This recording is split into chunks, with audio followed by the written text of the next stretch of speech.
because some teams script to start a half. Other teams just go, okay, these are the sequence of plays we want to run. These things worked well for us.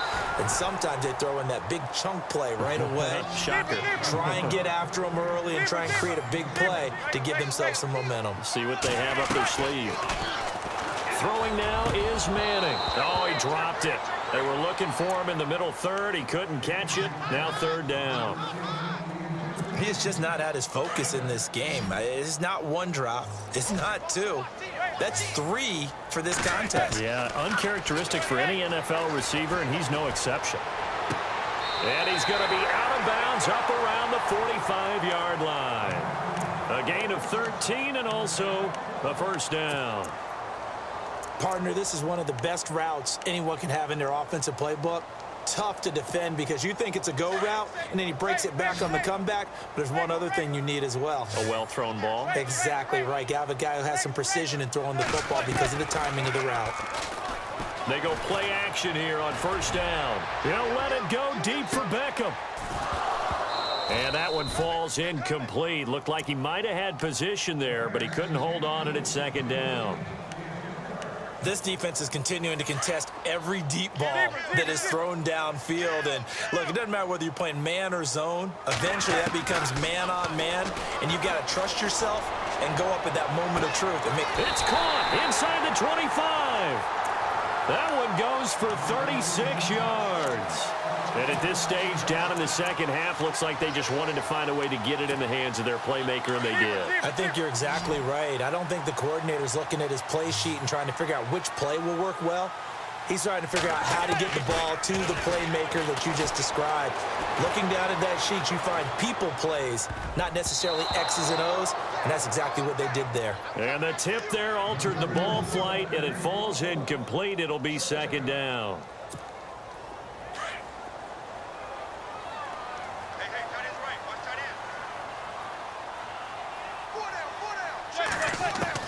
Back to the air on second down. It's Manning.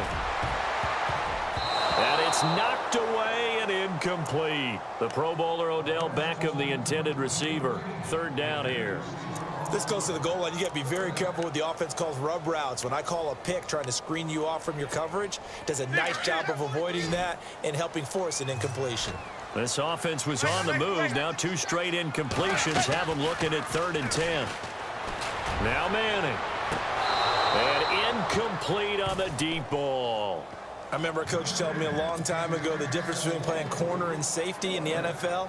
Corner is like the Autobahn. Everybody just flying by, and these corners have been really busy in this game, although they got it done on the last play. On the last play, yes, but there have been some good numbers put up against them offensively. And that is no good. And this score will stay right where it is. Everything looked good. Good snap, good hold. Sometimes, though, the ball just doesn't want to go where you want it. And this one winds up no good.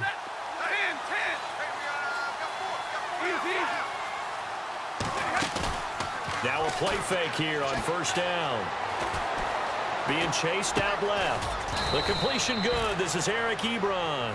10 yards on the pickup there, and it'll be second down. Seeing that play and understanding just how tough it is to cover tight ends, especially the ones running around the NFL nowadays, makes me glad I didn't make it in that league. I would have really... And no escaping this time as he'll go down. They got him for a sack. Now, that was just absolute perfect man coverage. Nowhere for them to go with the football. Led to a sack. That's really difficult to do in today's NFL with all these gazelles running around that you're trying to cover in the secondary.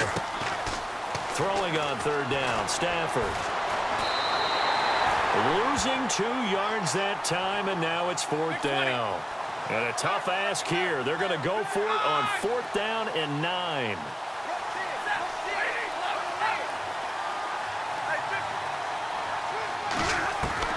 So they will go for it. Stafford. He'll have a first down past the 40. And he'll go down, and that will do it for the third quarter of action. Welcome back now here in East Rutherford. It's the Lions holding onto the football, and they also have the lead as we start quarter number 4. Now the defense definitely showing blitz here.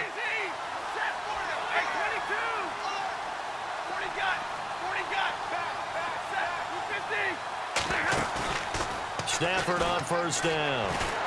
And no escaping this time as he'll go down. They got him for a sack. Jason Pierre-Paul able to drop him for a loss of 4. To throw on second down is Stafford. And the hit jarred it loose. It's incomplete.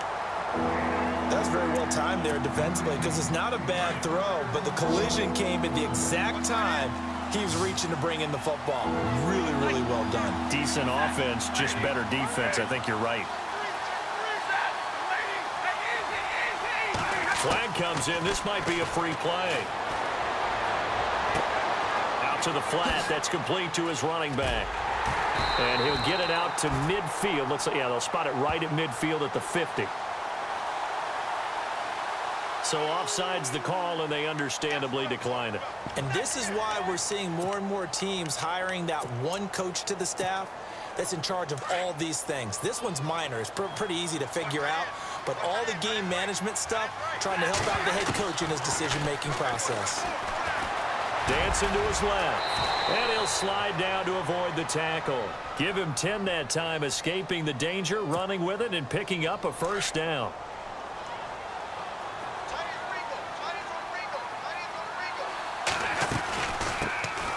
Stafford gives to Abdullah on the draw. And he's going to get this inside the 30. 11 more yards that go around, a first down as well. Starting to become a tough spot for this defense. You're down fourth quarter, looking a little fatigued maybe on that side of the ball. Partner, we've seen this before, haven't we? Because every coach we've ever... And he's going to have to eat this one as down he goes. Jonathan Casillas in there to pick up his second sack now of the afternoon. And no press coverage here. They are backing off in the secondary. From the gun, here's Stafford. Under pressure again, and down he goes again. Jason Pierre-Paul in there to get him. And this pass rush strong now. That's sacks on back-to-back plays. Third and long, it's Stafford. Throw left side, taken in by Galladay. And he'll be a little shy of the 25 here at the 26-yard line. They do get 10 back, but still a ways to go on fourth.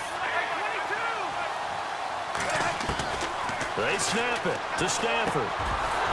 And that is incomplete. Boy, it looked like he had it and dropped it. And the Giants are going to get the football back. And I am not sure, partner, there what the mindset was to go for it. I don't know. And some teams just feel that possession is the key to everything. They just want to have the football in their hands. No matter how it goes to the other team, they just don't trust doing that. So they say, look. And that's caught inside the 30. And he will take it on in for a Giant touchdown. Odell Beckham, his second touchdown of the afternoon. And the Giants have got it back to a one-score game.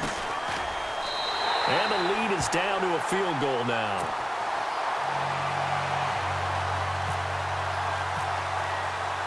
Rosas now to kick this one away.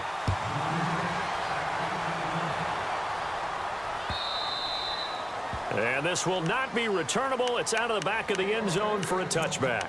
So out now come the Lions. And last time out, went for it on fourth down, turned it over, gave him great field position, turned it to 6 points, so they've got to recover here, Charles. It's amazing what one decision can do in the chain of events, right? The decision to go for it on fourth down. Caused all of that. It caused every bit of it, but it showed confidence. Hey, I got confidence in you guys. Go pick it up for him. And he can't get rid of it. He's taken down. Olivier Vernon in there to record another sack. Their sixth of the afternoon. Second down and a little ways to go here. 2nd and 13. So the D-line's going to spread out. Here's Stafford now on second down. Forced out to his left. And incomplete there. A nice hit. Jars the ball free and brings up third down. I guess you can't be afraid to take those chances late in the game. He tried to fit that one in there. Nice job, though, defensively. But to your point, it was a nice job of knocking the ball away. But you're also right. You can't be afraid to take those chances. That means Your guys going downfield to catch the ball, they've got to elevate their game and come down with these in order to keep your... And look at this. They get the turnover they needed. It's intercepted. Picked up by Ross Cockrell. And they have the football and will take over at the 24-yard line. You got the slim lead late and the football, so why are you throwing it there? Remember during the year when we asked one of the head coaches, if you're in this spot, why would you throw the ball? And he talked about trust in his quarterback and trust in his offense. Still. And then at the end he kind of went, yeah, not really a good reason. That one good for 17 yards, and he will take it on in for a giant touchdown. Rhett Ellison, a 7-yard touchdown grab. And the G-men have taken the lead here in the fourth. And this one through the uprights and good.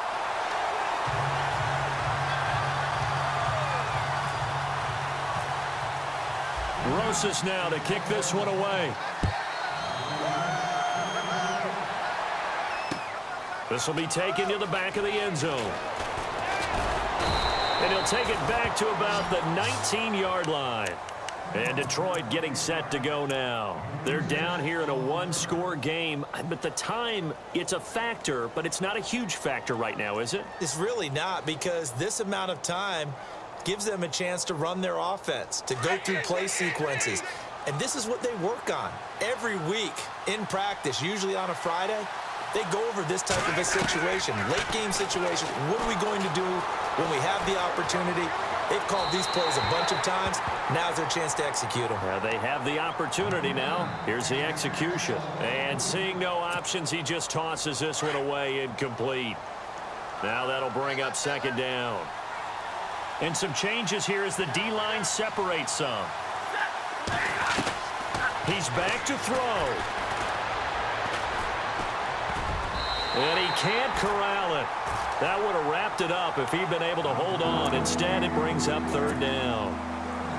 I guess they're in a situation now, fourth quarter, where they're forced to take some chances, but I don't know that that was the type of a chance you want to take. And that one could very easily have been intercepted. And if it does get picked off, that could possibly seal this one. Over the middle, complete to Tate.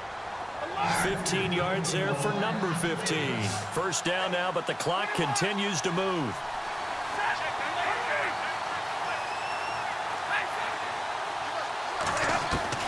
They'll look to throw. And he can't get a throw off. He's taken down. What a huge play at this point in the game. Olivier Vernon in there to take him down, and the clock will roll. He'll look to throw. Buying time to his left. He's going to let it. Well, this is taken in. It's complete. And he's going to be out of bounds down near the 35-yard line. They give him a gain of 37. Back to throw. Flush to his right. And he was hit as he threw it there, and it forces it incomplete. Well, any caused incompletion is good for a defense. But when you add to it that you get a little hit on the quarterback, knock him to the ground, make him think a little bit, hopefully knock him off his game, especially in a game of this magnitude, this tight in the fourth quarter, you got to feel pretty good as a defense. Back to throw. And he can't get a throw away. He's taken down. Olivier Vernon in there to drop him as the clock continues to roll. The amount of sacks that they've absorbed in this game is absolutely extraordinary. Let's just face it. This offensive line, flat out, cannot handle this pass rush. It's been demonstrated time and time again. It's caught. Jones. And the clock will now stop as a timeout is called with 5 seconds left. Sometimes it's designed, and sometimes you just have to know when to leave the pocket and move and make something happen. And that player was able to get on the run and was still accurate throwing the football. And this is going to be caught. It's caught. And they've won the football game. Brandon, you know I love boxing, right? You know I love big fights, right?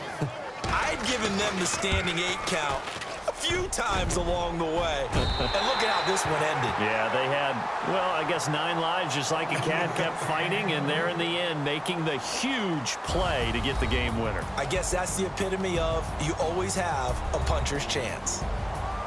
Well, I know at points in this when you wanted to close your eyes because of all the points that were being put on the scoreboard, you're a defensive guy, but it was a fun little track.